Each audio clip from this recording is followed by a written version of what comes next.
for lack of a better term. He was a busy individual. You see that opening chapter, Job chapter 1. He was sacrificing just pre-adventure. His children had got out of fellowship with God. He was busy. But he was busy about the right things.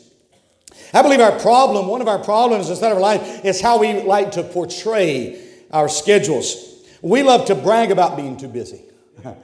It's almost like a badge of honor, right? We love for folks to just portray or love for folks to assume that we're just so busy inside of our life. So we love to brag about it as if this was some kind of goal to achieve, that we're too busy to do some things in life because we're so busy doing everything else in life.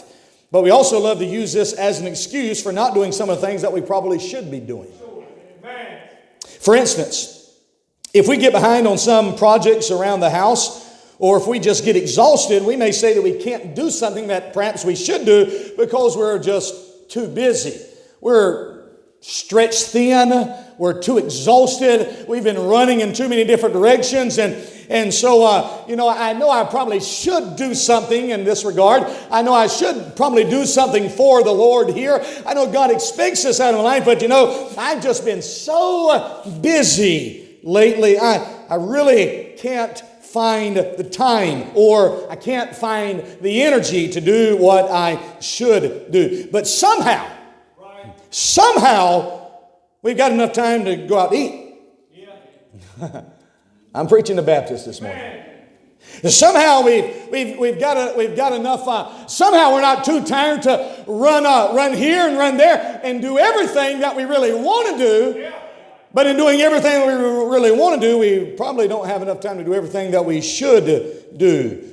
We always have enough time to do things that we really want to do. In fact, I would maintain this morning that at the end of the day, we've probably done what we really wanted to do. Right? If we were honest, our question is not a question of time, but a question of priorities. It's not really a question of time, it's a question of priorities. I love what the psalmist says, Psalm 90 and verse number 12. So teach us to number our days, that we may apply our hearts unto wisdom.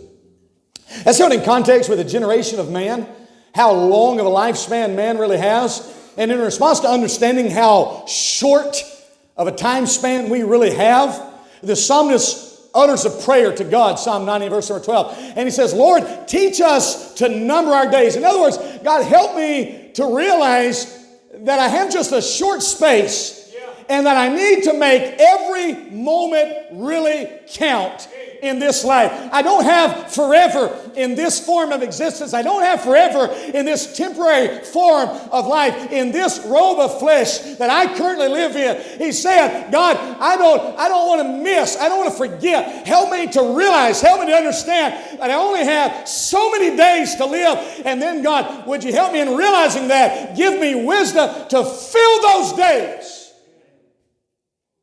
the way that I should. Apply my heart unto wisdom. Now, remember this morning that these things, our relationship with God, our rearing up our children, managing our time, these are just examples of a principle that's given to us in Proverbs 11, verse 1.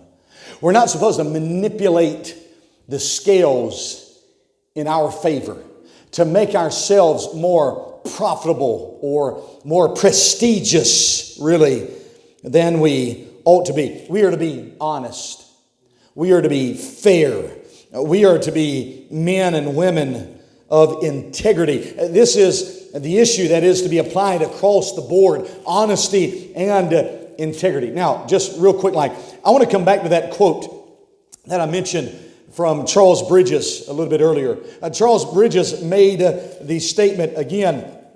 He said, "Is it not a solemn thought that the eye of God marks all of the common dealings of life, either as an abomination or a delight?"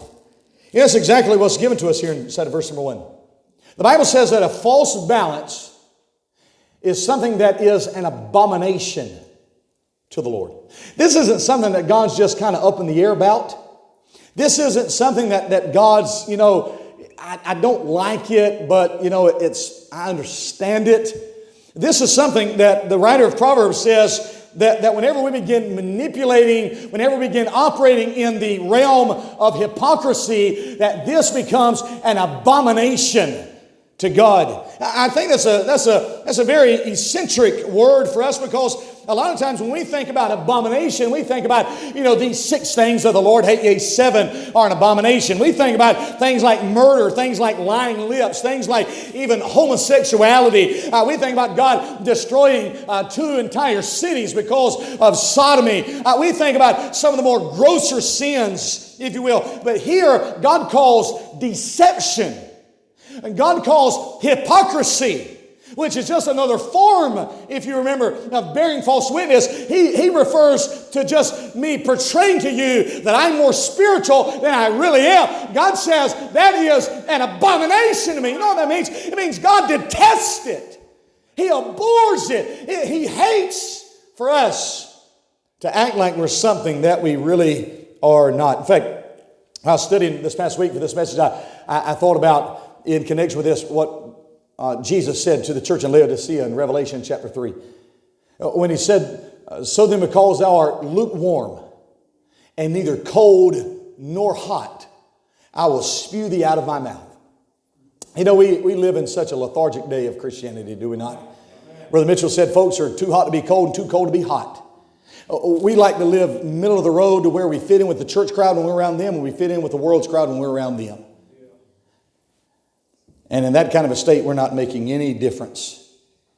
And no one is definitely seeing our light and glorifying our Father which is in heaven. Yeah. How we portray ourselves throughout our lives. Proverbs 11:1 tells us that we are either committing actions that God hates or that God is delighted by. So the question this morning would be, how do you portray yourself? How do I, as a Christian individual, portray myself?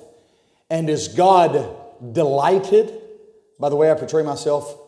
Or does God detest and hate the image that I'm giving off? I would say this morning in closing that going forward into 2020, that we should be careful to stop manipulating and deceiving people. We should be careful to stop manipulating our image and strive to have our behaviors match our professions. Listen, I'm not talking about going in the opposite direction here. We ought to be striving for godliness. And I want you to think that I am a godly person, and I want to think that you're a godly person. But the message of the Bible is that our behavior matches that kind of a profession. And just to close on this note, that this is what the Bible calls of doing justly or justice.